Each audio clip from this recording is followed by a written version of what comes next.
faz mais de quem aparece, mas eles trabalham numa sintonia tão perfeita que nos deixam tanto quanto constrangidos a saber que se nós pudéssemos dividir a Bíblia, ficaria da seguinte forma: no Antigo Testamento, a ação do Deus Pai, nos 4 evangelhos, Mateus, Marcos, Lucas e João, e de Atos dos Apóstolos até Apocalipse, capítulo 22, verso de número 20, a ação do Espírito Santo. Mas quando falamos de Espírito Santo, nós sabemos que vivemos o tempo da pós-modernidade, e nesse tempo que nós estamos vivendo, existem linhas teológicas que se levantam dizendo que o Espírito Santo é uma energia ativa. Outras não acreditam no agir ou na manifestação do Espírito Santo.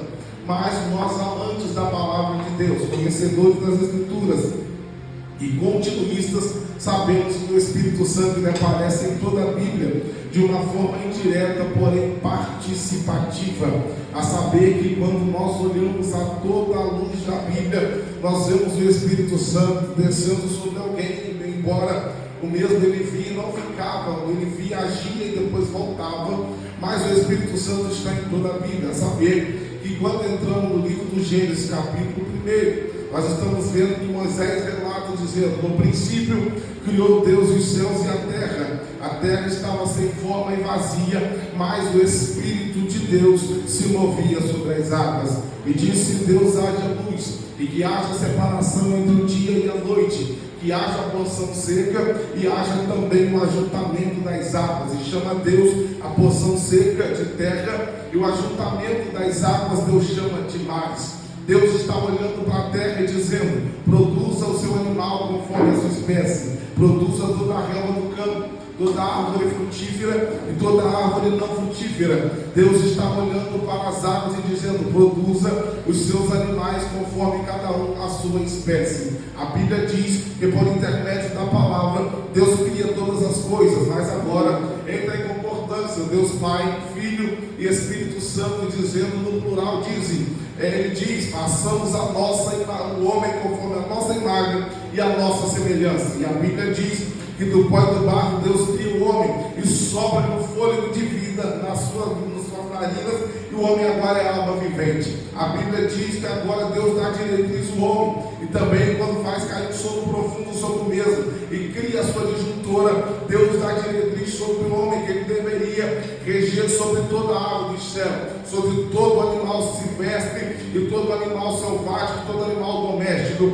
e sobre toda a planta, e sobre todos os animais marítimos, todos os animais aquáticos, e sobre toda a árvore frutífera do jardim, e poderia comer de todo o fruto, exceto o fruto do conhecimento do bem e do mal, porque quando ele comesse, certamente ele iria morrer. A Bíblia diz que agora há uma coinonia entre o homem e Deus e o homem, mas alguém chamado Satanás não está satisfeito com essa união entre o homem e Deus e o homem, então introduz o corpo da serpente, e agora o pecado adentra dentro da humanidade. Nesse tempo agora o homem é banido do jardim, e há uma separação entre o homem e Deus e o homem, porque se há algo que separa o homem de Deus e o homem, é o pecado. Então nesse tempo a terra se procria, a terra agora é povoada, e o império do pecado é estabelecido sobre a terra. A Bíblia é categórica e enfática em dizer que é um tempo em que o povo está casando, se divorciando, é um tempo em que o povo perdeu o temor a Deus e o povo está trilhando os seus próprios caminhos. E a Bíblia diz que nesse tempo, quando Deus está aborrecido com o povo, e a Bíblia diz que entristeceu-se o Senhor de ter criado o homem. A verdade é que a linguagem metafórica que está sendo usada é que Deus entristeceu com a raça humana por causa do seu pecado.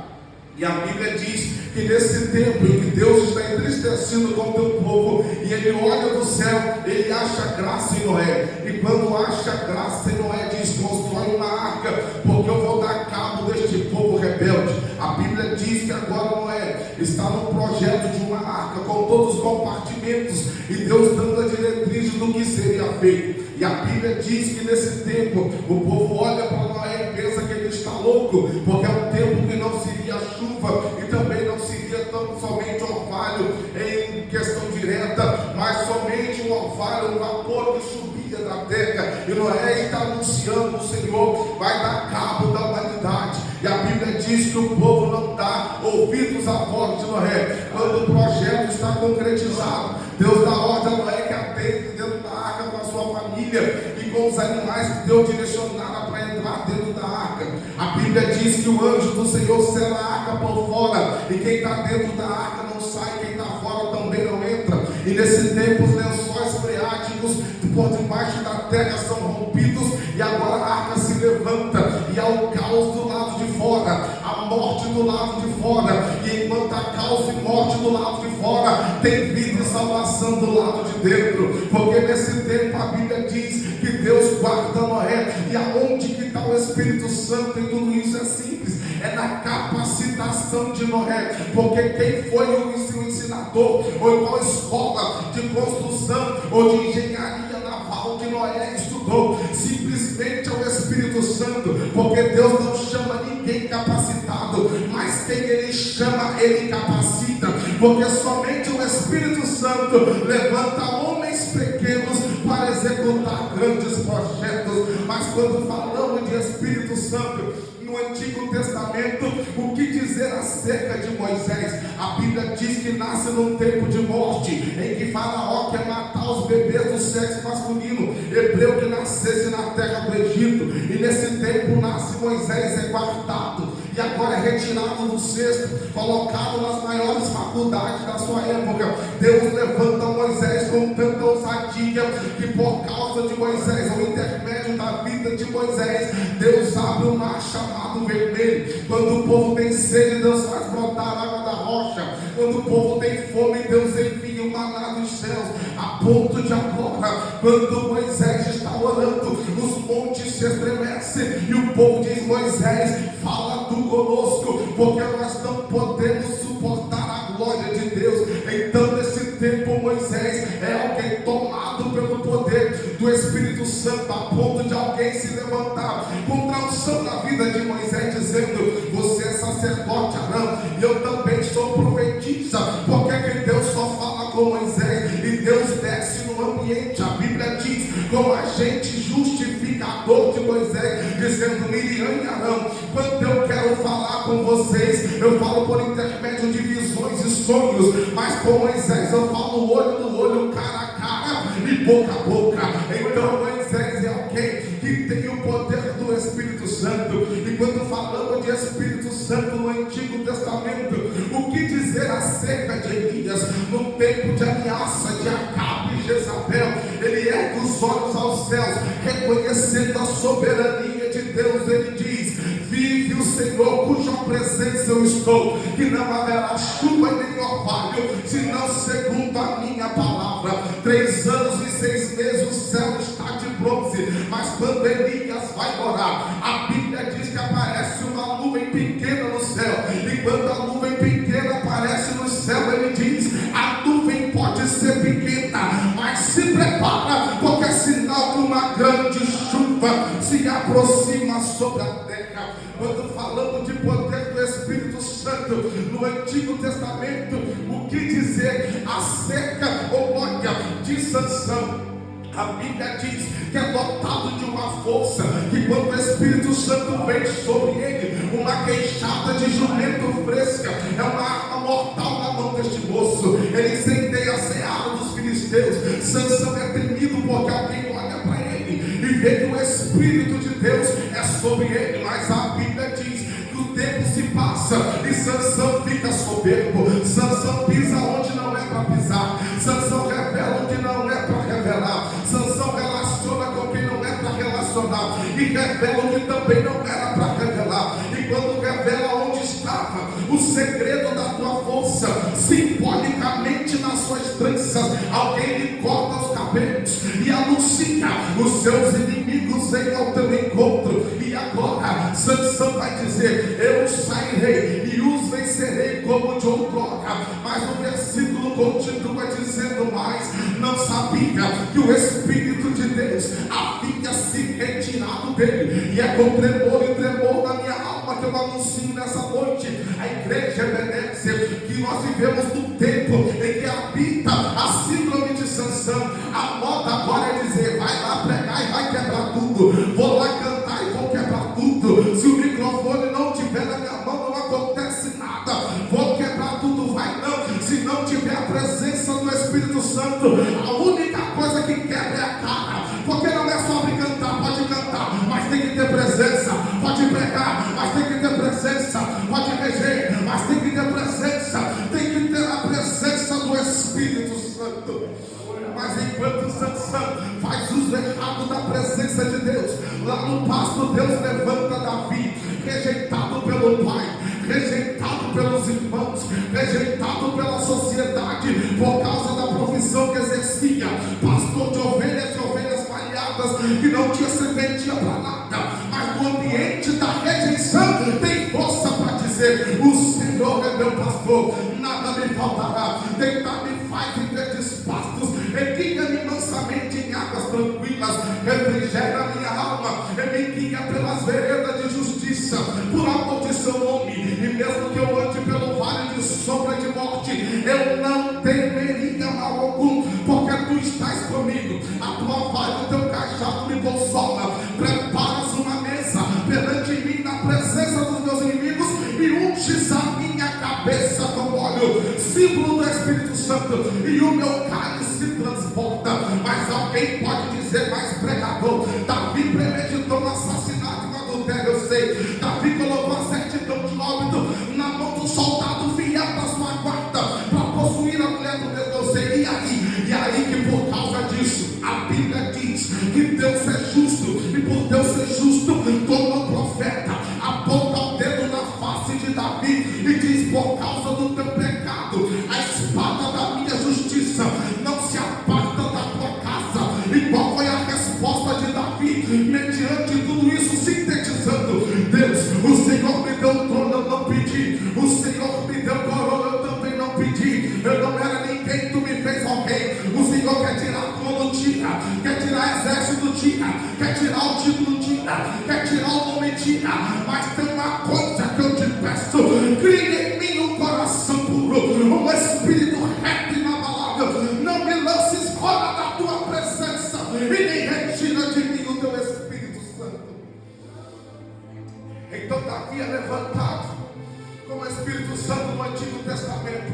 Com a morte de Davi, vem Salomão e assume o trono. A Bíblia diz que ele constrói a sua casa, e constrói a casa do Senhor, e vai orar. E quando termina de orar, Deus desce na casa dizendo: eu ouvi a tua oração, e se eu fecho o céu de modo que não haja chuva, ou se eu permitir os gafanhotos consumirem a terra, ou se eu enviar a peste no meio do meu povo, mas se o meu povo que se chama pelo meu nome se humilhar e orar e buscar a minha face, se converter dos seus maus caminhos, eu vou ouvir do céu, vou perdoar o pecado e eu vou sarar a terra. Salomão relata em Eclesiastes dizendo, aconselhando-nos dizendo: eu percebi que o sol nasce para o justo e nasce para o injusto.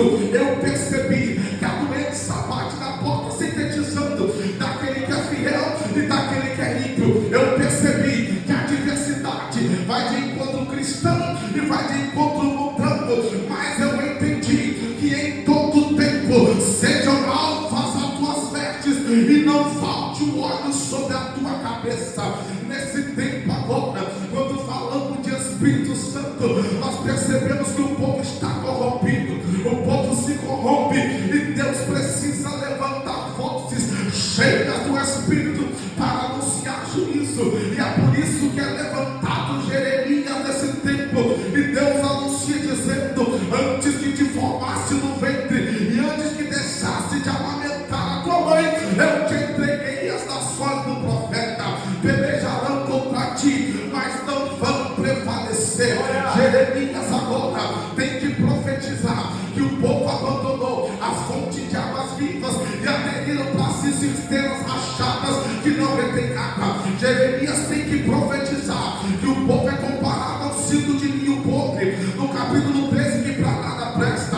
No capítulo 18, Jeremias tem que comparar o povo como barro da montoneiro que se quebra e refaz. Capítulo 19 de Jeremias, ele tem que profetizar que como a botija é quebrada, o povo seria quebrado por causa de pecado. Capítulo 20 de Jeremias, ele agora vem açoitado para entender o propósito da chamada, a ponto de dizer para Deus: o Senhor é bom de papo,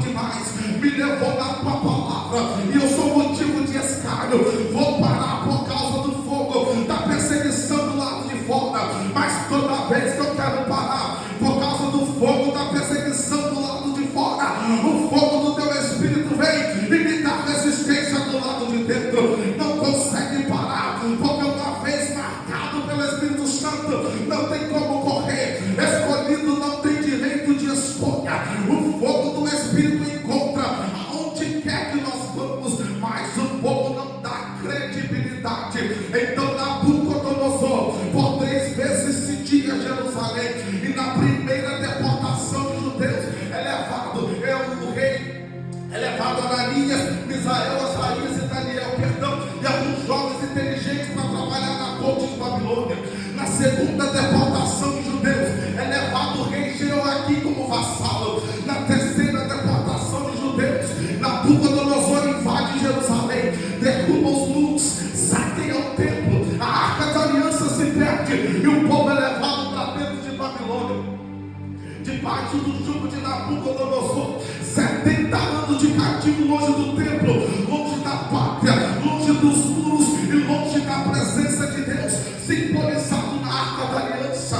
Mas no final dos 70 anos, alguém vai sentir saudade da presença de Deus, alguém vai sentir saudade dos cultos, aonde Deus descia no templo e os sacerdotes não conseguiam ficar de pé e descem para o rio Quebar, colocam o rosto no pó e se lamentam, dizendo no Salmo 137, junto aos reinos da Babilônia, ali nos assentamos e choramos, e no salgueiro que está no meio dela penduramos as nossas harpas, lembrando de Sião. E aqueles que nos oprimiam diziam: canta o hino da sua pátria. Mas como nós vamos louvar o hino santo da nossa pátria numa terra estrangeira? Ah, Jerusalém, eu não posso me esquecer de ti, porque no dia que eu me esquecer de ti, que a minha língua se apega ao meu paladar e a minha mão direita esqueça a sua destreza, se eu não preferir a ti, Jerusalém, a minha maior alegria.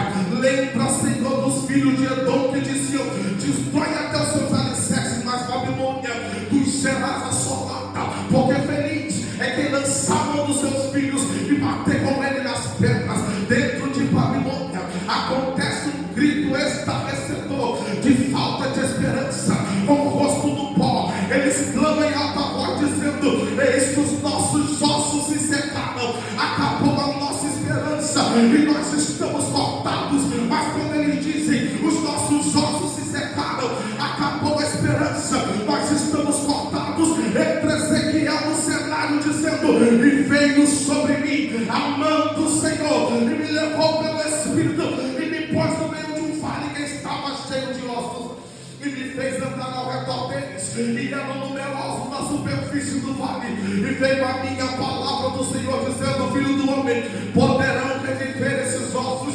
Ezequiel, no meio do problema, diz: o negócio está feio, é só o Senhor que sabe. Deus diz: então profetiza, indica ossos secos, ouçam a palavra do Senhor. E ele diz: enquanto eu profetizava, eu ouvi um ruído de osso que se batia a cada osso e se juntava segundo a palavra de Deus. E veio a minha palavra do Senhor dizendo: filho do homem, profetiza sobre esses ossos tendões, profetiza sobre eles carne e profetiza sobre eles pele. E assim é feito. Mas Ezequiel diz: e neles não havia espírito algum. Aí Deus diz: filho do homem, profetiza dos quatro ventos o Espírito, para que sopre sobre esses mortos, para que eles vivam. Ezequiel toma a voz profética no vale dizendo: vem dos quatro ventos, ó Espírito de Deus, e assopra sobre esses mortos, para que eles vivam. E Ezequiel diz: eu vi um exército marchando de pé, sobre modo numeroso, quando o Espírito de Deus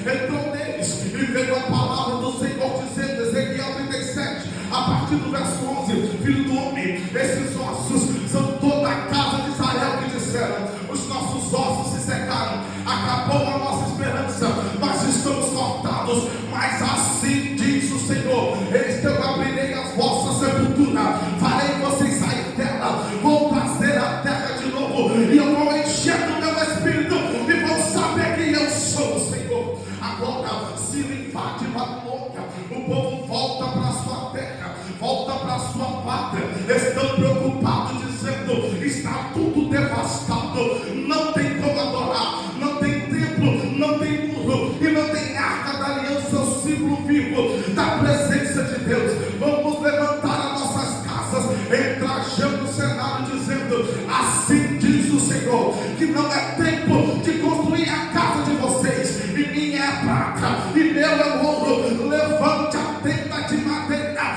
porque assim diz o Senhor, que a glória dessa última casa será maior do que a primeira.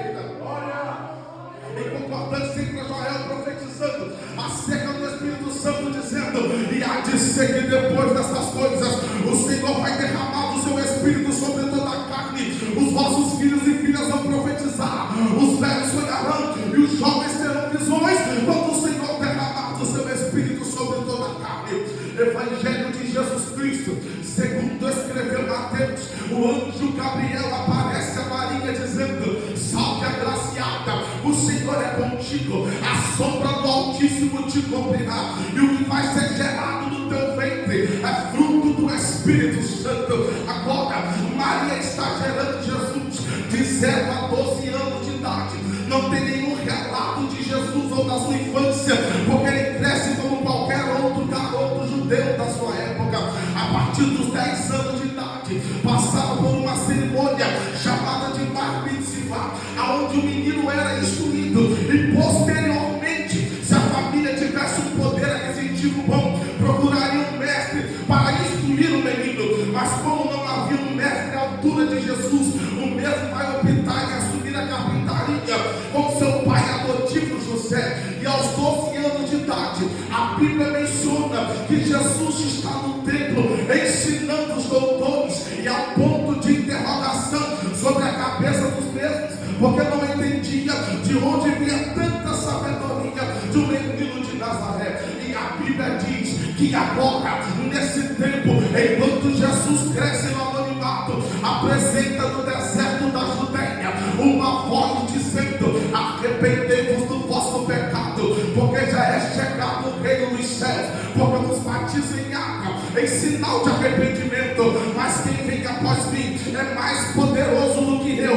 e ele tem na sua mão a pá, e vai separar da ele a palha do trigo, mas também vai batizar vocês com o Espírito Santo e com fogo. Convenha que eu diminua para que ele cresça. Enquanto João está pregando essa verdade, se depara com Jesus na fila do batismo e diz: eu devo ser batizado pelo Senhor, e o Senhor está vindo a mim. Jesus diz: João, vamos fazer conforme está escrito. Enquanto João batiza Jesus, a Bíblia diz que ele ora. Enquanto termina de orar, os céus se abrem, Deus dá testemunho dizendo: este é o meu filho amado, em quem eu tenho prazer e tenho alegria.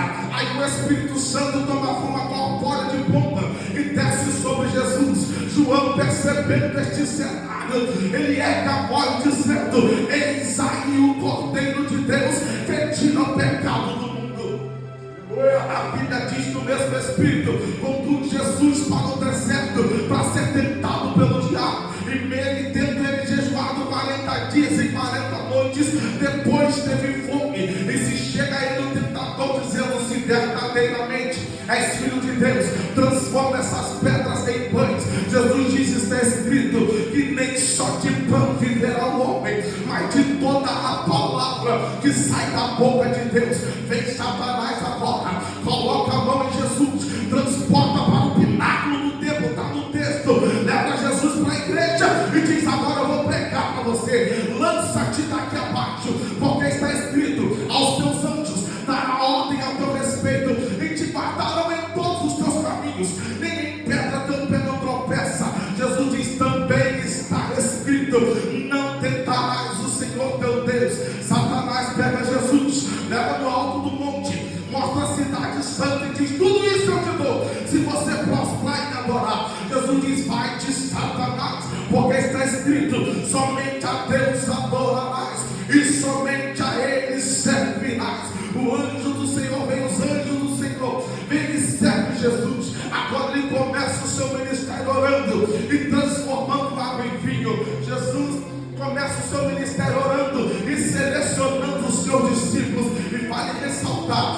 que após orar, Jesus vai chamar Pedro e André. E vale frisar que Pedro é um homem totalmente irado e tem espada na cintura. Após orar, Jesus vai chamar dois egoístas chamados de Tiago e João, que na primeira oportunidade pede um lugar de destaque na eternidade. Após orar, Jesus vai chamar um cobrador de impostos chamado de Levi, que posteriormente seria chamado de Mateus, e nós sabemos qual era a fama dos cobradores de impostos na época. Após orar, Jesus vai chamar um homem totalmente incrédulo chamado de Tomé,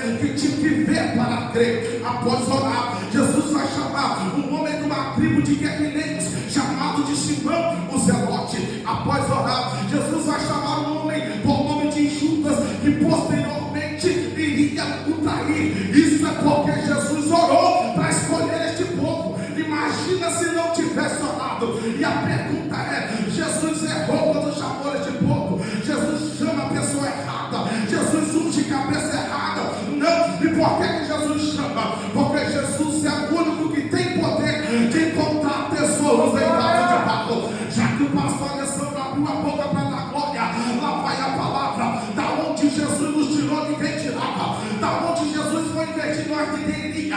Jesus sabia que a gente gostava de briga. Jesus sabia que a gente não levava desaforo para casa. Jesus te viu naquele forró, todo largado, mas olhou para você com um olhar de misericórdia e diz: é esse, foi lá, te limpou, te salvou, te resgatou, escreveu seu nome no livro da vida, te fez um cidadão do céu. Privilegiado, sim, privilegiado, porque quando teu Jesus quer falar, ele não desce na porta de boteco. Quando teu Jesus quer falar numa nação, ele não desce no centro de macumba. Quando teu Jesus quer falar, ele não desce no forró, mas quando quer falar numa nação, ele desce na igreja. Toma a boca de alguém, começa: assim diz o Senhor, assim diz o Senhor, assim diz o Senhor. É alguém privilegiado que foi resgatado e é tesouros em vasos de barro. Se eu estou pregando para alguém que Deus escolheu, levante a sua mão, abra a tua boca e adore. O Senhor de Jesus o acompanha, a ponto de alguém ter com ele de madrugada e sabemos que o Senhor vem de Deus. Ninguém lhe opera os sinais que tu opera se Deus não for com ele. E Jesus diz: convenha de Deus que o homem nasce de novo. Porque o que nasce de carne é carne, mas o que nasce do Espírito é Espírito. Alguém vai agora, Jesus vai reunir os seus discípulos e perguntar: quem dizem ser acerca do Filho do Homem? Aí estão dizendo: dizem que tu és Elias, Jeremias, Moisés, ou qualquer um dos profetas que ressuscitaram. Aí Jesus diz: mas eu quero saber de vocês, quem dizes que eu sou? Aí vem o Espírito Santo sobre Pedro e diz: tu és o Cristo, tu és ungido, tu és o Filho de Deus. Aí Jesus diz: bendito sejas tu, Simão, filho de Jonas, porque não é carne e nem sangue que te revelou, mas o meu Pai que está no céu. E a ti te digo que tu és Pedro, tu és fragmento de pedra, tu és pedra pequena, mas sobre esta pedra que sou eu, disse Jesus, a pedra de esquina, a pedra angular, a rocha eterna, eu edificarei a minha igreja, e as portas do inferno não prevalecerão contra ela. Mas Jesus tem um plano de salvação, e reunindo os seus discípulos, ele diz: não se turbe o vosso coração, credes em Deus e credes também em mim, porque na casa de meu Pai há muitas moradas, e se não fosse assim eu não teria dito, porque eu vou preparar lugar.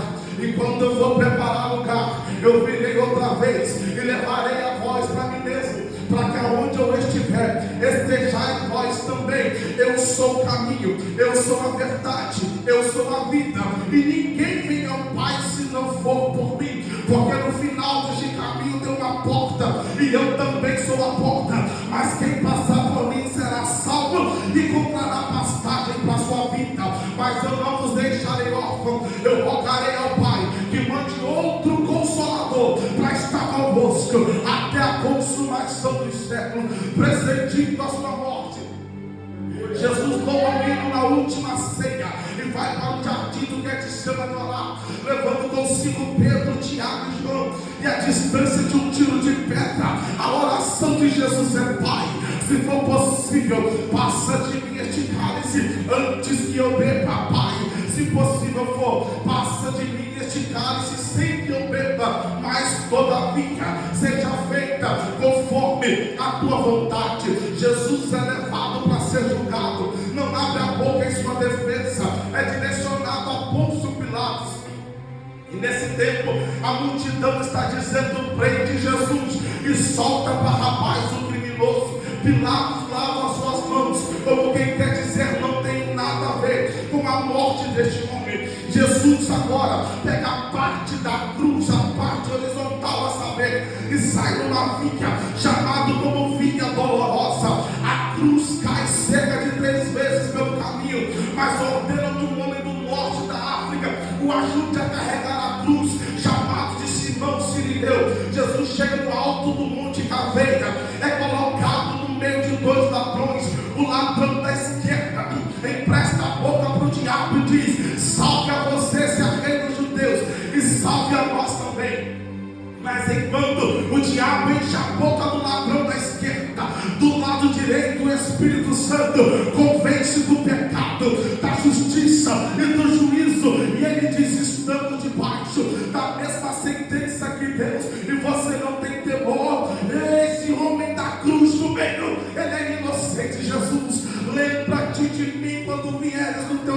sofrendo, olhando para Ele com um olhar de misericórdia.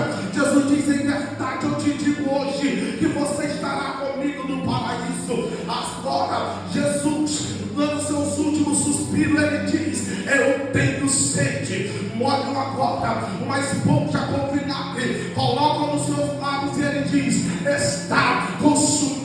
Jesus agora, Ele entrega o seu Espírito ao Pai, revelando a tua cidadania humana, mostrando a sua natureza humana. Por isso que Ele pede água, e como homem Jesus sentiu sede, mas como Deus Ele é fonte de água viva. Jesus como homem Ele sentiu dores e foi ferido, mas como Deus Ele é aquele que sara as nossas feridas. Jesus como homem Ele se cansou, mas como Deus Ele diz: vinde a mim todos aqueles que estão cansados e oprimidos, e eu vos aliviarei. Jesus como homem sentiu fome, mas como Deus Ele é o pão vivo que desceu dos céus. Jesus como homem Ele morreu, mas para provar que era Deus, ressuscitou ao terceiro dia, tomou a chave da morte e do inferno, e diz: é-me dado todo o poder, é-me dado todo o poder nos céus e na terra. Com todo respeito, meu amigo pastor Alessandro, mas o catolicismo não pode comemorar o terceiro dia, porque Constantino não ressuscitou. O budismo não pode comemorar o terceiro dia, porque Buda não ressuscitou. O catecismo não pode comemorar o terceiro dia, porque Allan Kardec não ressuscitou. Os bruxos não podem comemorar o terceiro dia, porque Cipriano de Antioquia não ressuscitou. Mas eu prego para a igreja Ebenezer nessa noite, que pode levantar a mão e adorar Jesus, que o teu Jesus está vivo. Ele está vivo, Ele está vivo, Ele está vivo. A pedra foi removida, o anjo assentou sobre a pedra, e Deus o exaltou com um nome que está acima de todo nome, e que através desse nome se dobre todo o joelho nos céus, na terra e debaixo da terra, e diga: Ele é Senhor, Ele é Senhor, Ele é Senhor, Ele é Senhor, para a glória de Deus Pai. Só quem tem convicção que Ele é vivo, só quem tem convicção que Ele é vivo, só quem tem convicção que Ele é vivo, abra a tua boca e adora o teu Jesus é vivo. O teu Jesus, Ele está vivo.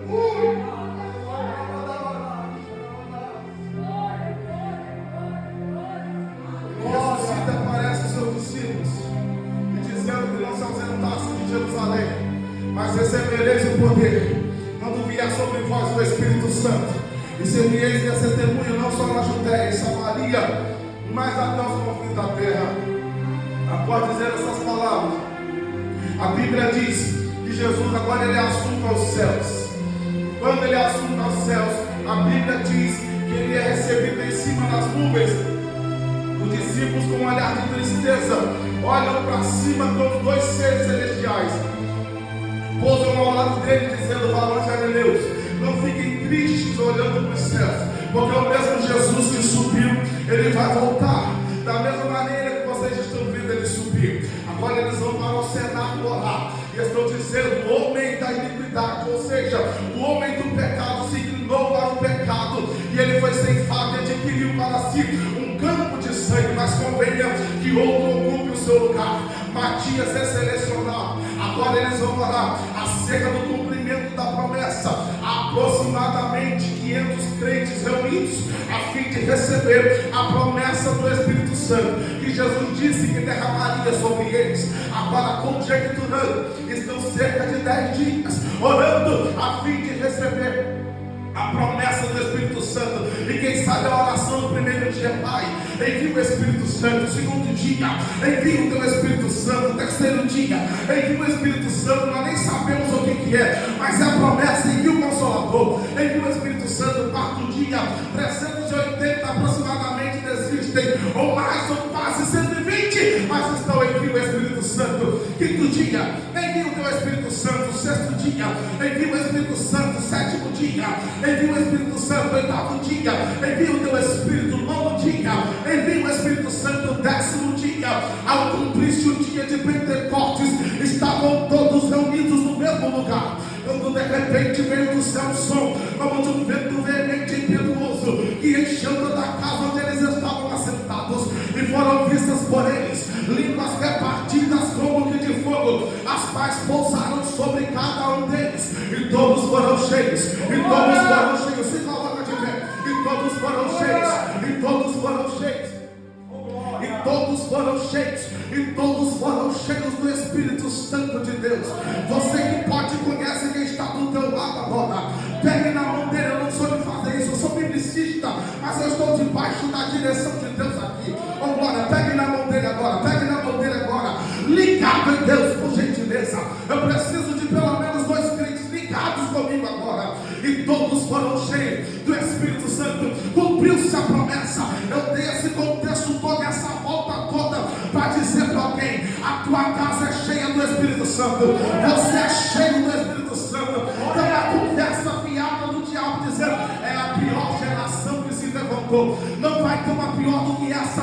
Sai da frente, Satanás. Aqui na Ebenezer tem crente cheio do Espírito Santo, tem crente tomado pelo Espírito Santo. E se tem alguém que agora faz questão da presença do Espírito Santo, eu profetizo que o Espírito Santo, dentro de alguns segundos, vai te impactar agora.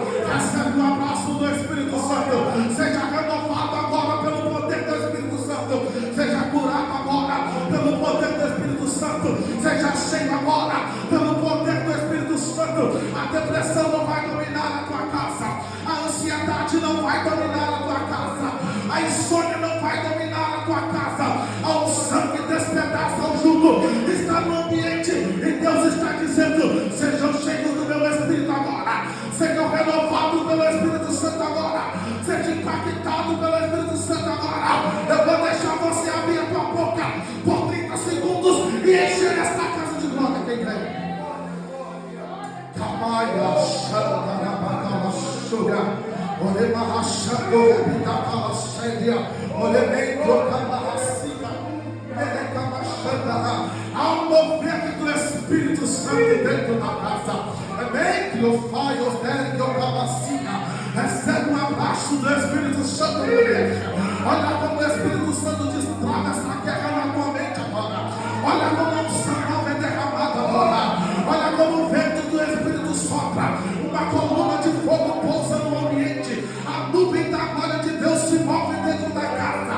E quem saiu de casa para ser cheio, o ambiente é este agora. Seja cheio, seja cheio, seja cheio, seja cheio, seja cheio, seja cheio, seja cheio do poder do Espírito Santo.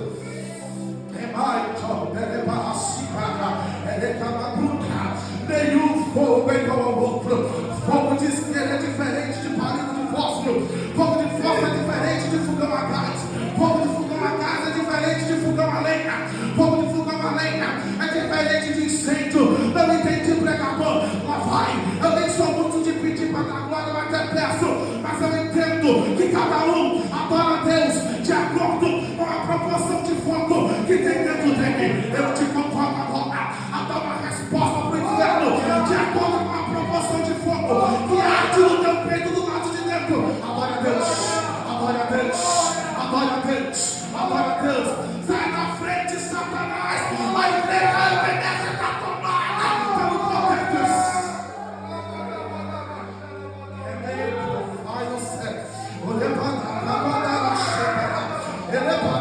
Olha o renovo de Deus dentro da praça.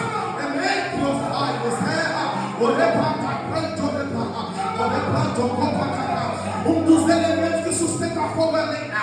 E lenha também é diferente. Tem lenha maior, tem lenha menor, tem graveto. Mas quando joga no fogo, o fogo deixa tudo igual. Então mistura as lenhas agora. Com a irmão você está segurando na mão e enche esta casa de glória. A lenha é sua, mas quem acende o fogo é Deus. E pelo resplendor da sua presença, as brasas de fogo se acendem. Se apresenta, se apresenta, se apresenta, se apresenta, se apresenta. Eu vou deixar você sentir.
Eu estou sentindo Jesus aqui.